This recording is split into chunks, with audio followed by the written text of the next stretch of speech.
guys, welcome back to my channel. Another motovlog here and another new bike. Kaya naman, samahan nyo ako.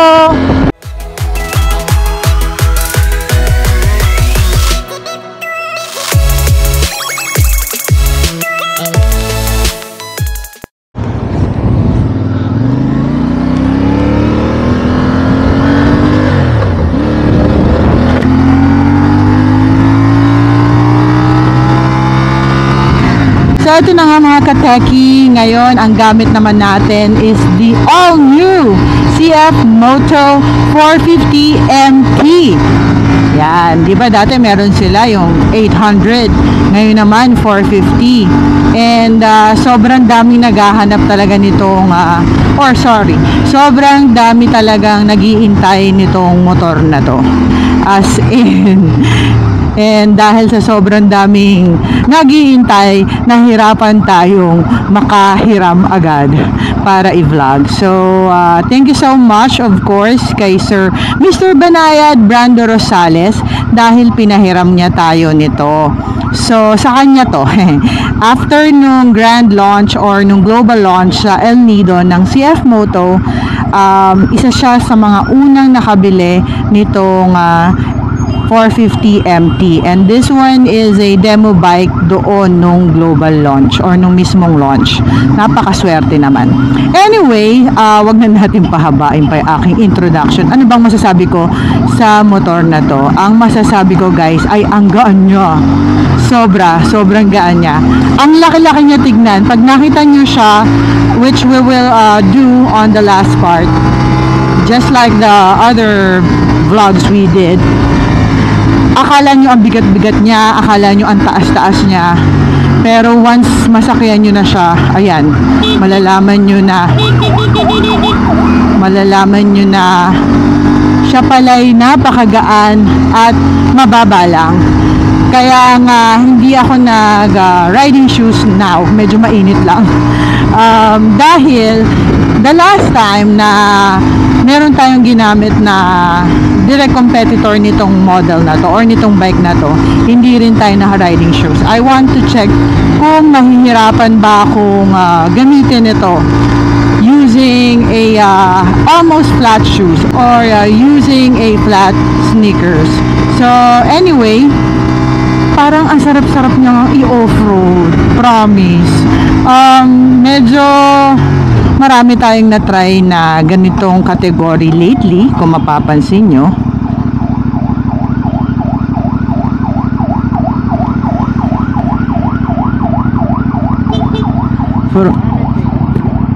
Shout out kuya, gumagawa akong vlog. Binablog ko to bagong motor. So ayan, ang mga tropa natin sa Grab. Punta ako doon sa shop. Anyway, continuing, so pag makita niyo siya guys, parang ang bigat-bigat niya, 'di ba? Sa picture, sa actual, pero once na maupuan niyo, ang gaan lang niya. And this time naka-standard seat height tayo, which is 820mm. And medyo tiptoe tayo sa sneakers, pero you can have a low seat of 800mm and you can bring it up to 870mm para sa matatangkad nating rider. So parang kinater niya lahat talaga ng mga rider. I believe yung medyo hindi pinalad sa height, hindi naman mahihirapan dito dahil nga magaan siya, madali siyang itayo, madali siyang i-drive, yun, madali siyang i-manage. So yeah, magbabay tayo kuya kasi tatakbo na tayo. It's almost green. So going back, wait kuya, wait lang.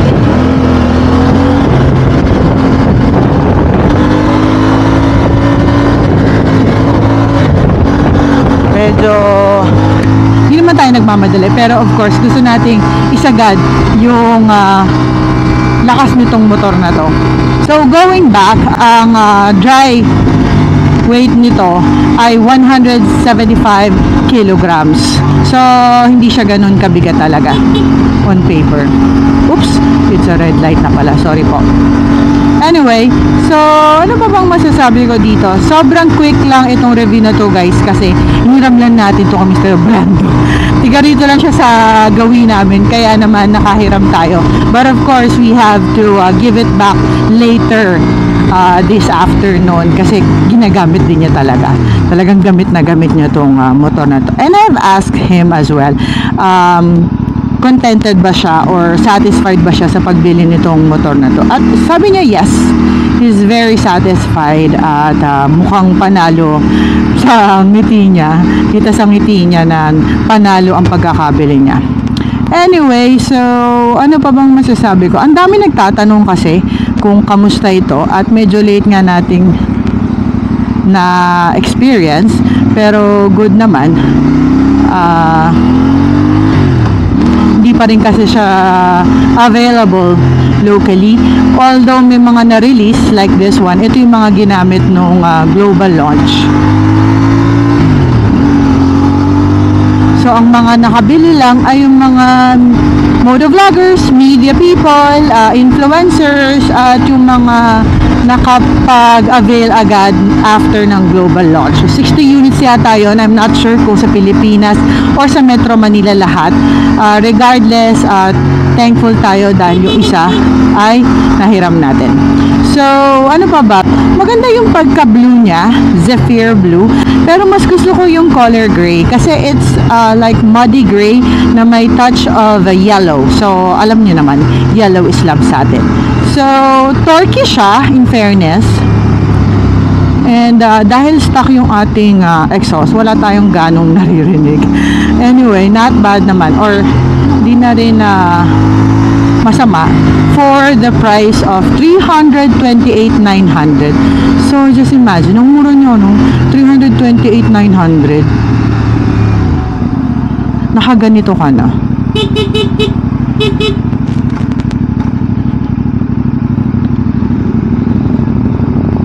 So, sa 328,900, you have a 450cc bike from CF Moto na.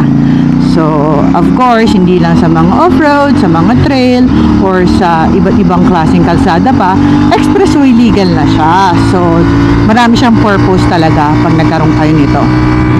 What can I say? Wala eh. Actually, nagulat lang talaga ako na magaan siya, masarap ang upuan. Ang haba ng upuan, guys. Tapos, ang sarap upuan. What else? Sakto lang din yung posisyon ng handlebar sa akin. Hindi siya nakakapagod. And upright yung aking upo. Tapos, so far, so good. Wala akong masabi.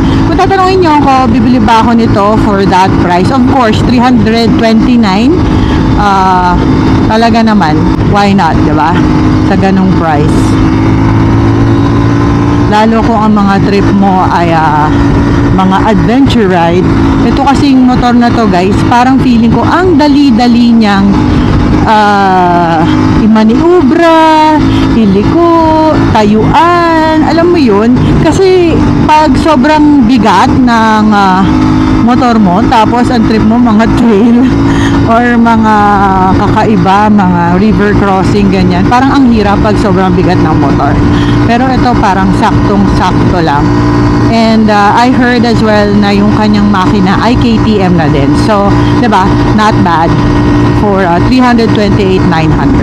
So, sa mga gusto nga palang mag-try, I'm just not sure kung meron ngayon, pero for sure after makina event, meron ng demo units ang CF Moto Philippines. Also, sa mga gustong bumili, ay ngayon pa lang, kahit hindi nyo pa natatry, magpalista na kayo sa CF Moto because I heard na sobrang haba doon ng pila or ng listahan ng mga bibili nito or nagpa-reserve nito.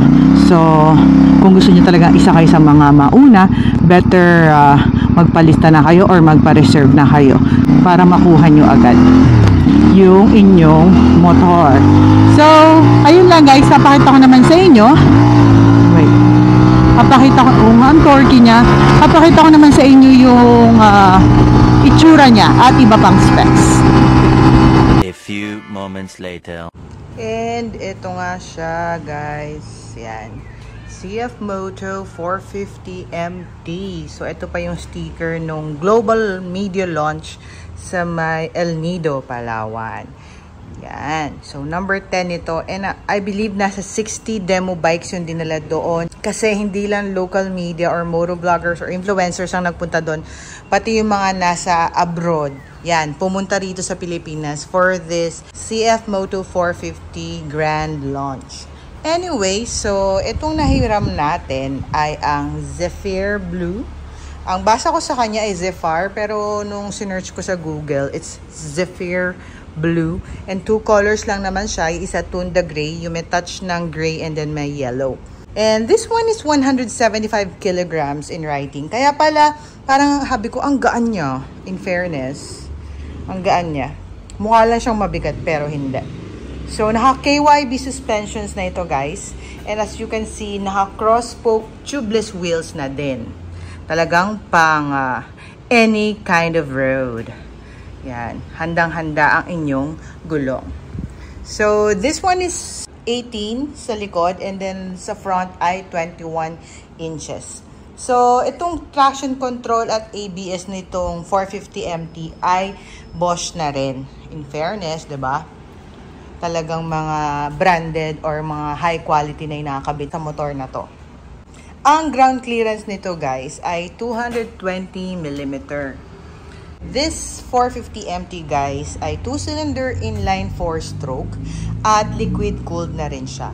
Pasensya na kayo, guys. Medyo marumi itong ating motor na nahiram. Anyway, ito namang fuel capacity nitong motor na to ay 17.5 liters. So, malayo-layo rin na ating mararating. Ang kanya namang windshield ay adjustable, rally style. Ayan. On this left side, guys, makikita nyo merong charging port. This one is 18 watts charging port. So, at least, yan o, merong, wait. Ayos meron na siyang USB Type-C and meron na rin USB ports. Dalawa agad ang ma-charge nyo. You can charge your action cam or your phone kung naka-mount. Yan.